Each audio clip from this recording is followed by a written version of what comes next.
आप देख रहे हैं समाचार एजेंसी ऑफ इंडिया में साइन न्यूज। दरअसल भगवान कृष्ण के बड़े भाई बलराम की जन्मतिथि का उत्सव है बलराम जयंती। यह उत्सव हिंदू धर्म में विशेष महत्व रखता है। बलराम को कृष्ण के समान ही पूजनीय माना जाता है और उनके जीवन से जुड़ी कथाएं भी भक्तों के बीच प्रचलित हैं। बलराम जयंती, जिसे हल षष्ठी, लल्ही छठ, हर छठ, हल छठ, पीनी छठ या खमर छठ के नाम से भी जाना जाता है, भगवान बलराम के जन्मोत्सव के रूप में मनाई जाती है। यह पर्व भाद्रपद माह के कृष्ण पक्ष की षष्ठी तिथि को मनाया जाता है, जो आमतौर पर श्री कृष्ण जन्माष्टमी से 1 या 2 दिन पहले आता है। इस साल बलराम जयंती रविवार 25 अगस्त को मनाई जाएगी। आइए आपको बताते हैं बलराम जी का परिचय। भगवान बलराम, जिन्हें बलदाऊ, बलभद्र और हलधर के नाम से भी जाना जाता है, भगवान श्री कृष्ण के बड़े भाई थे। पौराणिक कथाओं के अनुसार बलराम जी शेषनाग के अवतार माने जाते हैं। उनका जन्म द्वापर युग में हुआ था और वे अपने अद्वितीय बल और शक्ति के लिए प्रसिद्ध थे। बलराम जी का मुख्य अस्त्र हल और मूसल था, जिससे वे कृषि कार्यों में भी निपुण थे। बलराम का जीवन और महत्व के बारे में कहा जाता है कि बलराम भगवान विष्णु के 8वें अवतार कृष्ण के बड़े भाई थे। उनकी माता देवकी थी। बलराम का जन्म रासलीला के दौरान हुआ था, जब कृष्ण को मथुरा से वृंदावन ले जाया जा रहा था। उनका पालन पोषण यदुवंशी गोपियों ने किया। बलराम जयंती का धार्मिक और सांस्कृतिक महत्व अत्यधिक है। इस दिन भगवान बलराम की पूजा करने से साधक को सुख, सौभाग्य, यश, कीर्ति एवं ऐश्वर्य की प्राप्ति होती है। विशेषकर महिलाएं इस दिन व्रत रखती हैं और अपनी संतान की लंबी आयु और सुख समृद्धि के लिए प्रार्थना करती हैं। नवविवाहित स्त्रियां संतान प्राप्ति के लिए उपवास करती हैं। बलराम का जीवन कृष्ण के जीवन से अटूट रूप से जुड़ा हुआ है। वे कृष्ण के साथ ही वृंदावन में खेलते थे, गायों को चराते थे और राक्षसों से लड़ाई करते थे। उनके बल और शक्ति के कारण उन्हें बलराम नाम दिया गया।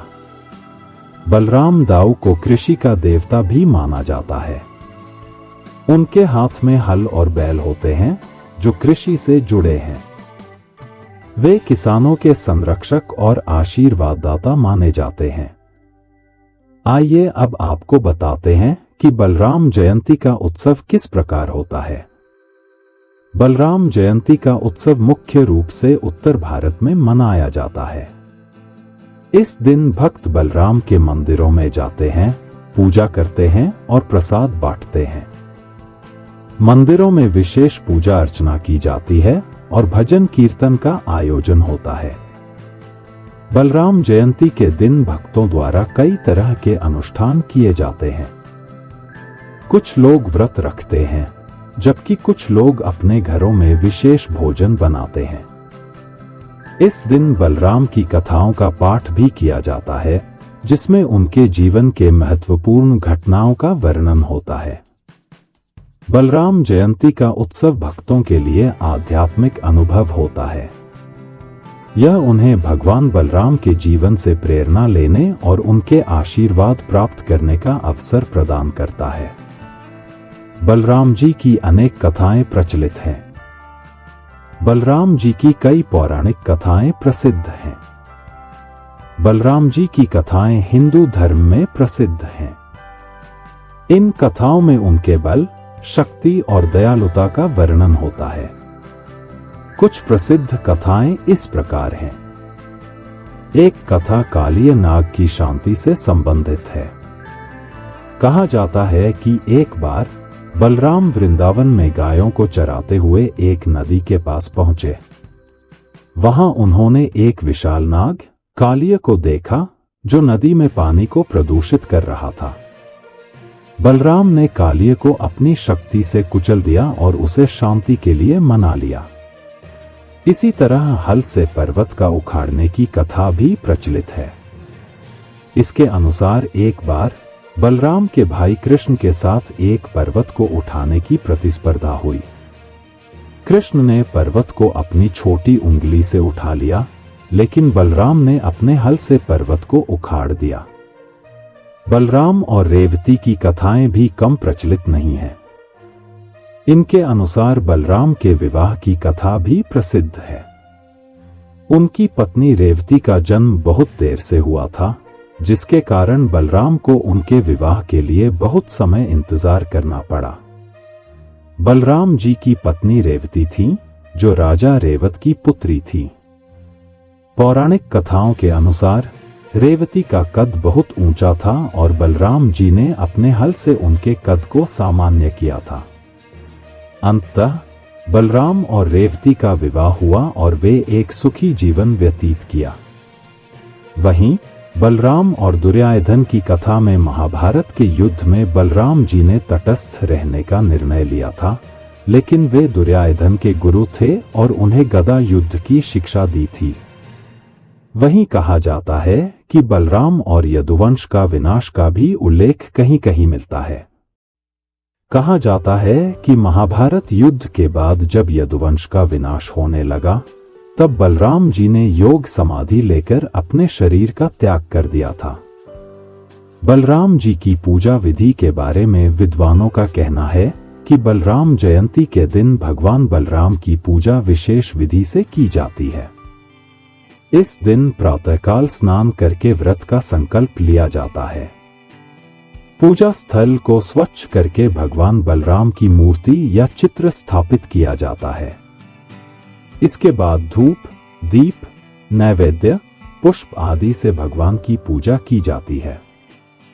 बलराम जी को विशेष रूप से हल्दी और चंदन का लेप लगाया जाता है और उन्हें सफेद वस्त्र अर्पित किए जाते हैं। बलराम की पूजा विधि सामान्यतः इस प्रकार होती है, जिसमें मंदिर की सफाई की जाती है। मंदिर को साफ सुथरा कर दिया जाता है। इसके उपरांत सबसे पहले गणेश जी की पूजा की जाती है, क्योंकि वे सभी की शुरुआत करते हैं। तदोपरांत बलराम जी की मूर्ति को जल से स्नान कराया जाता है। फिर उन्हें पुष्प, चंदन, तुलसी आदि अर्पित किए जाते हैं। इसके बाद बलराम जी की आरती की जाती है, जिसमें भजन कीर्तन गाया जाता है। पूजा के बाद प्रसाद वितरित किया जाता है, जिसे भक्तों द्वारा ग्रहण किया जाता है। देश में बलराम जी के अनेक मंदिर हैं, जहां बलदाओं की पूजा की जाती है। भारत में कई प्रमुख मंदिर हैं, जहां बलराम जी की पूजा की जाती है। इनमें से कुछ प्रमुख मंदिरों में मथुरा का बलदेव मंदिर है। यह मंदिर भगवान बलराम को समर्पित है और यहां हर साल बलराम जयंती बड़े धूमधाम से मनाई जाती है। इसके अलावा वृंदावन का दाऊजी मंदिर भी है।